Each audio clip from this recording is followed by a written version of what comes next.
Well, it's that time of year again. It's January, and oftentimes I get asked by clients, where can I find the OSHA forms? So I want to do this video as a quick walkthrough to show you where you can download the OSHA 300 log along with the OSHA 300A, which is the summary for the previous year.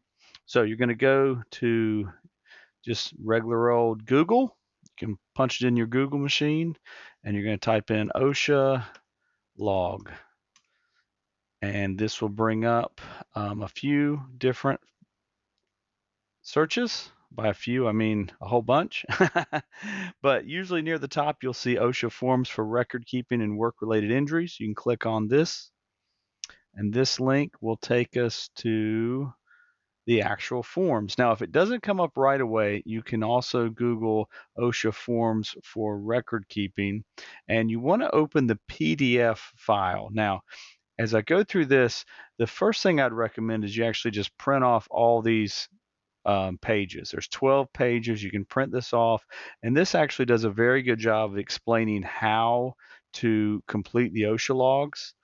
And I won't click through each one of these, but I did want to show you on page number 7.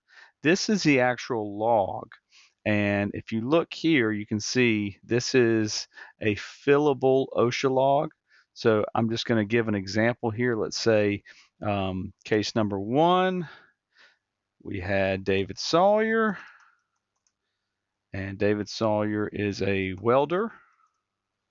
He was injured on March 17th, and it happened in the warehouse. The injury, he cut right hand on pallet. And when I cut my right hand on the pallet, I had a job restriction. And the job restriction was for 3 days. And it was an injury. And then up here, I won't take the time to fill this in, but you can see you're going to put the year, you're going to put the facility, the establishment name, the facility where this happened, along with the city and the state. And the reason I wanted to give this quick example was you could fill this out throughout the year, but then when you click over to the log summary, which is Form 300A, it has already generated what I just put in there. And so as you add more to your log throughout the year, this is going to update.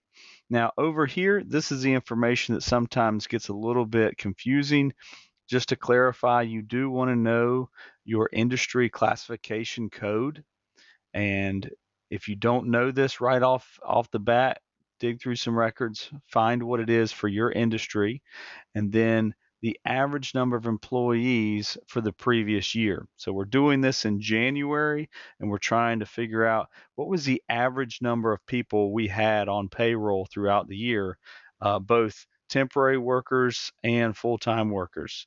And then our total hours worked by all employees. Again, this could be temporary workers along with full-time workers.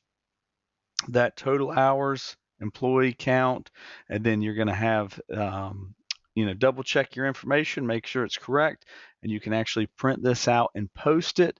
Of course, I would encourage you to save a copy of it for your files, but when you post it, it will be posted so that employees can see what accidents happened from the previous year. So this is just a quick tutorial. I want to show you where to get these forms. Very easy to find them. I'd encourage you get the ones that are fillable so you can print them out. And again, you're gonna print them on 8.5 by 11 sheet paper. Sometimes it wants to print it off in legal size. That can cause some problems. So if you have any other questions, feel free to reach out to me. Again, this is David with Help with OSHA, and I hope you have a great day.